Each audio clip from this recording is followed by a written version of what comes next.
Yo, what's going on, YouTube? I'm back again. I just wanted to hop on here real quick and do a Q&A. My video about my first wholesale deal has taken off. It has about 1.1K views in a matter of 3 weeks. It's doing pretty good. So we have a couple questions from people. So I want to start answering these instead of going into the comments and answering each individual one. I might as well make a video that people can turn to. And with some of these questions, I'm sure you can simply YouTube it and you'll find the answer. But here's what I've been doing. So let's go ahead and jump in here. Sorry, I'm a little stuffy. Just woke up, took my daughter to daycare. Preschool. So now I have time to work a little bit. All right, so let's see. Question number one. I'm looking on my iPad.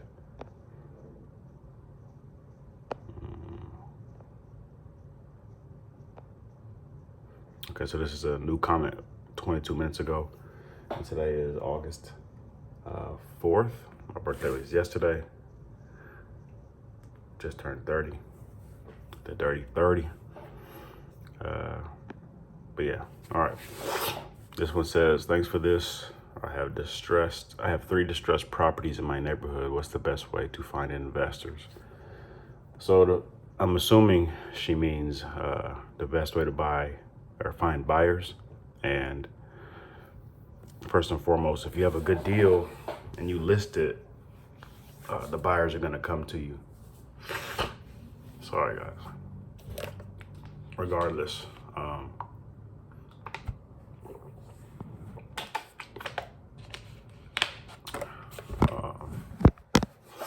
if you have a good deal and you list it, buyers are gonna come. You can list it on Facebook, list it on Craigslist. You can list it on Indeed. You can run a Facebook ad, but in my experience, I've only ever done Facebook and Craigslist, and buyers come. So that's the best way. You can also tap into a local realtor who knows the buyers in the area who are seriously buying, and that person can give you a contact and connect you. I would say that's the best way to find serious buyers. So if you have those 3 distressed properties, go in there, list them, or do what you got to do. Take your pictures, do all the other processes first. List it, market it. If it's a deal, buyers will come to you. Or you can look for buyers first. And there's other videos and methods on how to do that, but that's how I do it. I simply post my deals, and with it being posted, you'll get a bunch of messages, and add those people to your buyers list. Okay, moving on.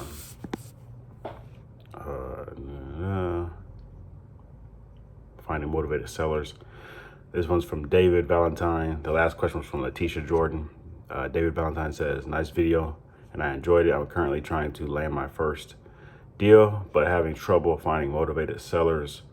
I've been trying paid lists, direct mail, and driving for dollars. I'm in Houston, Texas area. What's been working for you, Tyvon? So the best deals that I've gotten done has been from driving for dollars. Those who don't know, driving for dollars is a strategy that is pretty inexpensive. You're just gonna fill your tank up a little bit, drive your local neighborhood or drive a neighborhood near you. And you drive and you look at the houses. If you see houses that are run down, have tall grass, roof damaged, boarded up, whatever the case may be, you simply drive up to it, jot down the address, put it in your notes, and just keep doing that. Do that for an hour, driving around, collecting addresses. Once you get back home, skip trace every single one of those addresses, find the owners, start your spiel when you talk to them, make an offer, and that's how you do that. To me, driving for dollars is the best way. Some of those lists that you're calling the paid lists, so many people have access to those paid lists, so they're getting bombarded. Not to say it doesn't work, but I think it's all a numbers game, but that paid list strategy is definitely a numbers game. Like, you have to call them once, get a hold of them finally, follow up. When they tell you to follow up, it may take you a whole year to land somebody off a paid list. Again, some people have better luck. I have a whole CRM on Podio where I have leads from a year ago that I need to start calling again and seeing if they still have their properties and stuff like that. Direct mail, I never did that. It's expensive. It works for some. I never really tapped into that. Also, a couple leading wholesalers will tell you that you need to find a strategy and stick to it. And once you start getting really good momentum with your one strategy, then move on to some others. But for me, I am doubling down on driving for dollars. Here in my local city right now, I've seen so many potential properties, and I'm going to drive for dollars. That's what I'm going to do. And I will recall some of my old lists. Hope that helps.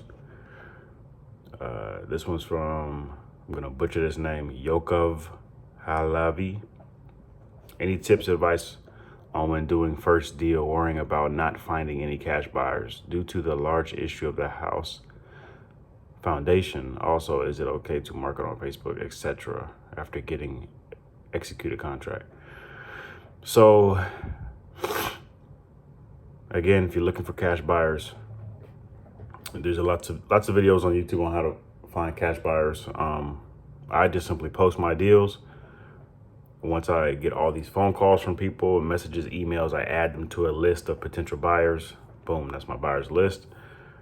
If that house that you're trying to wholesale has foundational issues, then you may want to have a contractor come take a look at it and give you a proper quote. So then when you are trying to give out your ARV, your after repair market or after repair value, to a buyer, you have an exact number on what that will cost to fix. If they are okay with that cost, then it doesn't matter if it has foundational issues.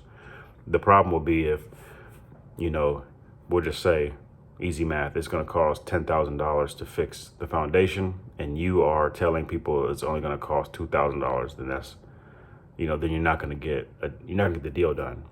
But if you can try to get the exact number of what that foundational problem is going to cost, add that in your repair value, and they still want the house, then it doesn't matter. It's not your problem after that.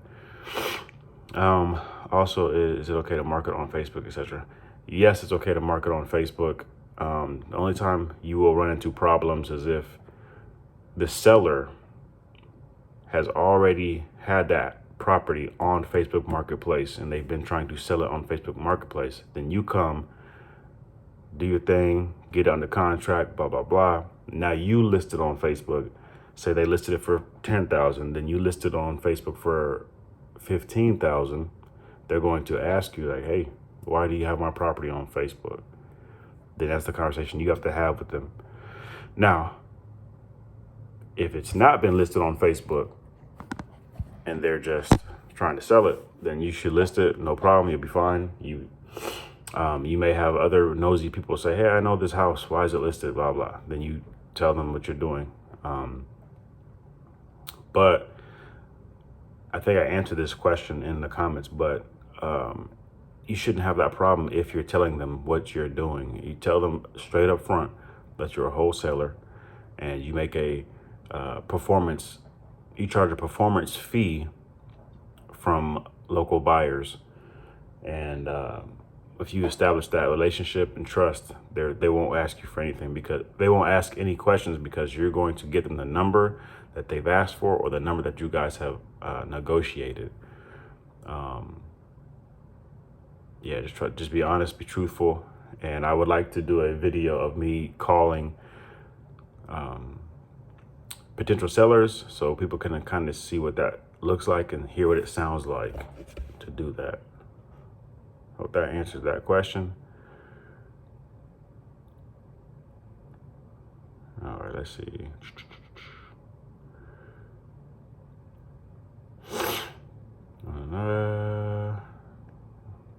Somebody said, wait, you part-timed wholesaling? Yes. This is something that you can easily part-time. It's as much effort as you want to put into it. Like, spend an hour a day if you can. Spend an hour a day collecting your buyers list. Spend an hour a day calling people. You can part-time this thing, or you can full-time it, however you want to do it. Someone said, do you wholesale?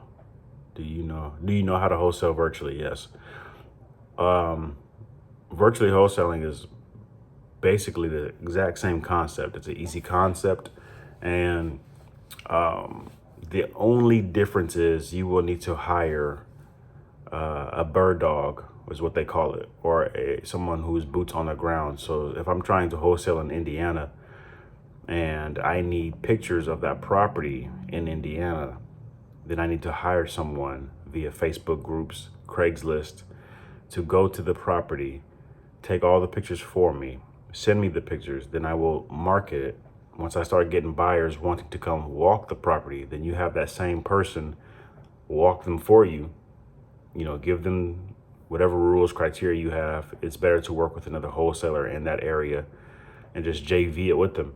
So basically, you found the house, you got under contract, you're doing a joint venture with someone in that market, and they're agreeing to go ahead and continue the process for you since you're not there, right? They're going to walk them through for you. They're going to get it under contract for you. They're probably going to go to the closing table for you. And that's how you do it. You make them sign a joint venture contract. And I believe it's another document called a memorandum agreement, which basically, so the joint venture is going to lock the person in that area into the contract with you. You guys have agreed on doing a 50-50 split, whatever percentage you want. You guys are agreeing to that. And then a memorandum of contract or memorandum of deed makes the seller locked in to selling it to you. So they can't, if they don't want to sell to you and say somebody else comes back door and tries to buy it for a higher price, they then have to go to the courthouse, and then they have to close it legally that way. So yeah, that's how you do it. Wholesaling virtually, simply, it's easy if you just joint venture with somebody in that local market because you're not there.